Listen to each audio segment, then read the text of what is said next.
Bonjour à tous, j'espère que vous allez bien. Je vais essayer de répondre aujourd'hui à une question qui m'est régulièrement posée. Quels sont les métiers que je vais pouvoir faire avec le CAP AEPE? Vous souhaitez peut-être passer le CAP AEPE là à la rentrée prochaine, pour la session notamment 2025. Vous vous posez la question, est-ce que le CAP est réellement nécessaire pour pouvoir travailler dans la petite enfance? Donc je vais essayer de répondre de manière simple à ces questions. Pour ceux qui ne me connaissent pas, on ne sait jamais, donc je suis Béatrice Monnier, formatrice spécialisée pour la petite enfance depuis plusieurs années, depuis presque 20 ans. Donc voilà, donc je vais essayer de vous répondre de manière simple et structurée, c'est parti.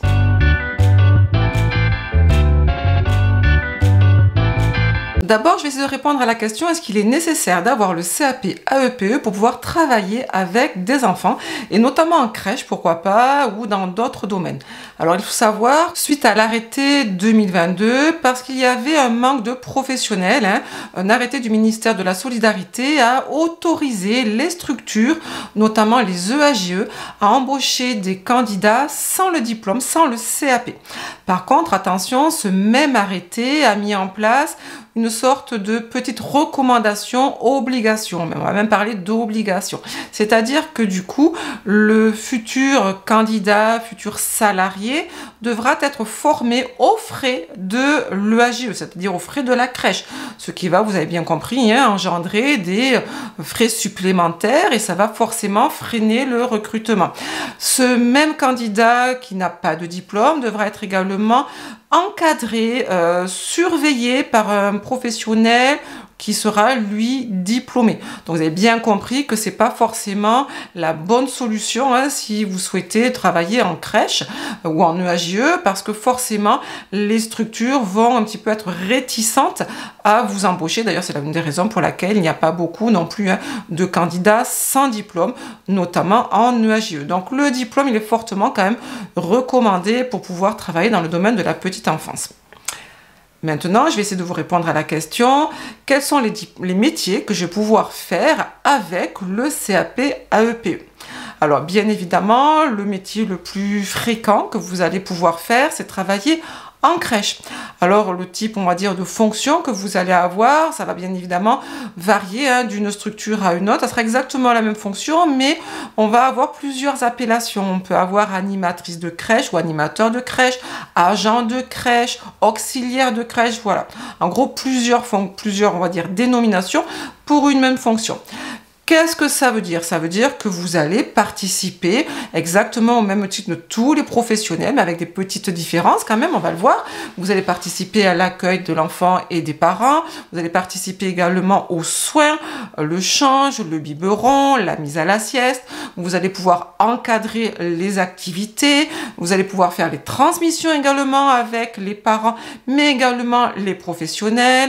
Vous allez observer, surveiller et alerter également les autres professionnels. Constater qu'il y a un retard de développement ou un petit souci de développement au niveau d'un enfant. Voilà.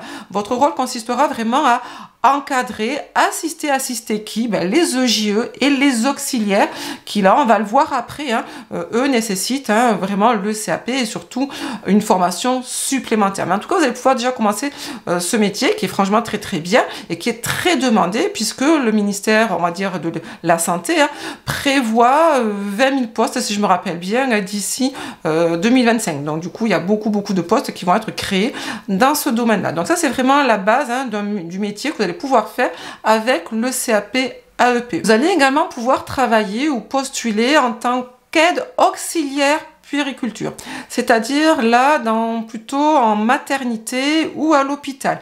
Là, vous allez aider l'auxiliaire de puériculture même, voire même l'infirmière. Vous allez être à ses côtés. Vous allez assurer donc du coup les soins du nouveau-né, le change, l'hygiène, la toilette. Vous allez aussi en concertation bien sûr avec l'infirmière ou avec l'auxiliaire de puériculture. Vous allez en concert accompagner, conseiller les jeunes parents. Vous allez allez bien évidemment veiller aussi à l'hygiène et à l'entretien de la chambre et du matériel. Voilà, donc ça c'est un poste également qui est très intéressant, notamment plutôt dans les grandes villes, là où il y a une maternité. Vous pouvez bien évidemment envisager de devenir assistant ou assistante maternelle. Là, attention, le CAP n'est pas obligatoire dans l'intégralité. C'est-à-dire que vous pouvez très bien soit devenir faire les démarches pour devenir assistant maternel avant de passer le CAP ou après, mais sachez en tout cas qu'il y a 2 matières professionnelles qui vont vous être demandées, 2 matières professionnelles du CAP, c'est-à-dire le P1 et le P3. Le P2, dans le CAP, vous avez 3 matières professionnelles, EP1, EP2, EP3. Le P2, pour être assistant maternel, n'est pas obligatoire. Mais sachez que la plupart des assistants maternels souhaitent passer le CAP en intégralité, parce que c'est quand même une reconnaissance pour les parents qui exige de plus en plus des professionnels, on va dire, diplômés. Donc c'est la raison pour laquelle beaucoup d'assistants maternels envisagent vraiment de passer l'intégralité du CAP. Sachez, je répète, que pour devenir assistant maternel, il faudra 2 matières sur 3, EP1, EP3. Vous pouvez bien évidemment envisager également de travailler auprès des parents à leur domicile, garde d'enfants au domicile des parents. Là, attention, le CAP n'est pas obligatoire, mais pareil, pour des raisons de sécurité, les parents de plus en plus exigeants, c'est quand même un gage de qualité. Donc le CAP est de plus en plus sollicité. Vous pouvez travailler auprès des parents, soit à votre propre initiative avec Page Emploi, soit auprès, on va dire, d'un organisme d'aide à domicile, qui nous garde, Kangourou Kid, et ainsi de suite, voilà. Et là, vous aurez des formations auprès de cet organisme, mais pareil, la plupart des organismes privilégient quand même vraiment le CAPE, qui, je répète, est un gage de qualité. Vous pouvez bien évidemment travailler également en tant qu'animateur, centre de loisirs, animateur, périscolaire, là pareil, le CAP n'est pas obligatoire, mais fortement demandé. La plupart des collectivités, d'ailleurs, vont choisir un CV une personne qui a un CAP et l'autre qui ne l'a pas, forcément vont prendre le CAP, puisque le CAP aura quand même plus d'expérience, il aura ses 14 semaines de stage, il aura été validé par un diplôme d'État, le CAP, attention, est un diplôme d'État, donc du coup, il aura été contrôlé, validé, ainsi de suite. Donc la plupart des recruteurs reconnaissent quand même que le CAP est important.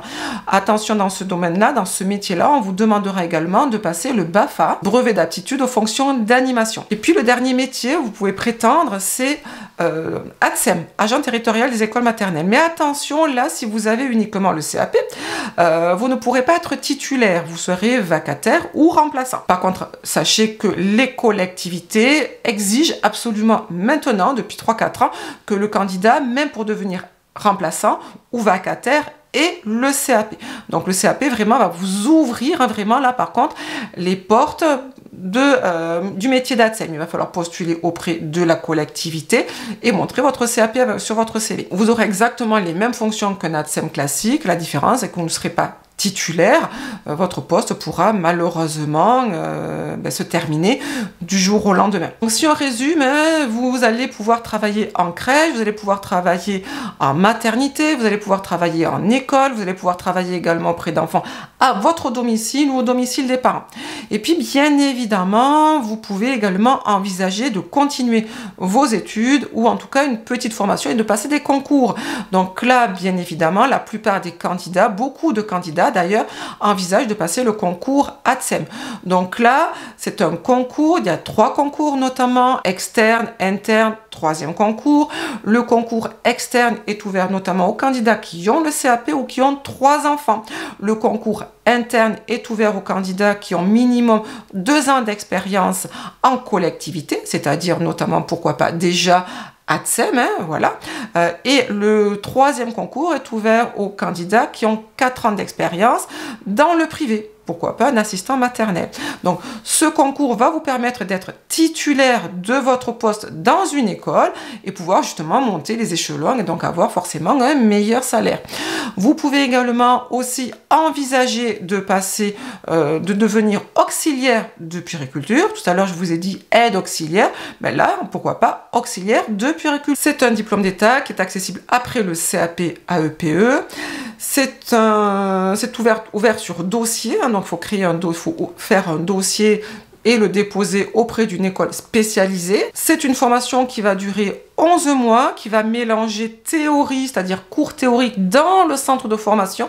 Attention, c'est vraiment un centre de formation, c'est pas à distance, c'est vraiment en présentiel et avec des stages également que vous allez faire. Donc du coup, dans le milieu, soit en crèche, soit dans une PMI, soit dans un RPE, soit dans un centre hospitalier. Le rôle de l'auxiliaire sera d'assurer les soins de l'enfant, de veiller au bon développement et à la santé de l'enfant, d'assurer les soins de l'enfant en situation de handicap, en situation de maladie chronique, en situation d'allergie, ainsi de suite.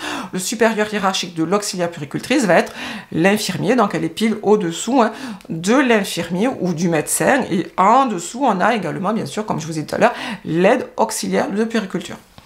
Et puis vous pouvez bien sûr aussi envisager, pourquoi pas, de devenir EJE, éducateur de jeunes enfants. Alors là, c'est un petit peu plus long. La formation va durer 3 ans. Pareil, c'est sur dossier, c'est sur concours, là, avec un écrit et un oral. Si vous êtes admis, vous avez une formation qui va durer 3 ans, qui va mélanger théorie et également pratique. Vous pouvez bien évidemment envisager de faire ces 2 derniers diplômes, 2 derniers métiers, c'est-à-dire auxiliaire puéricultrice et EJE, par la VAE avec une expérience dans ce domaine-là. C'est un petit peu plus difficile, il faut être honnête, c'est quand même un petit peu plus difficile, puisque ce sont quand même des métiers de niveau Bac+3. Donc forcément, la VAE, les examinateurs sont un petit peu plus pointilleux. Donc voilà, donc j'espère que je vous ai répondu. En tout cas, c'est un très très beau métier, vous l'aurez compris. Le CAP AEPE va vous ouvrir beaucoup de portes, beaucoup de métiers, même si beaucoup de métiers, vous pouvez les faire sans. Attention, surtout de nos jours, avec les petits problèmes qu'il y a eu dans certaines structures, EAJE, cas de maltraitance et ainsi de suite, les recruteurs sont de plus en plus exigeants et vraiment le CAP est un gage de qualité. Attention, depuis également cette année, il y a maintenant des mentions. Moi, je vous recommande fortement d'avoir une mention très bien, puisque vous allez pouvoir le mettre sur votre CV, donc CAP mention très bien, CAP mention bien, voilà, c'est quand même très important, puisque vous allez justement vous démarquer par rapport aux autres candidats. En tout cas, je vous souhaite beaucoup de chance. Donc, n'oubliez pas de vous abonner, de partager et d'aller voir également notre site si ça vous intéresse pour nous suivre, nos formations ou nos ateliers. Je vous dis à très très bientôt. Au revoir.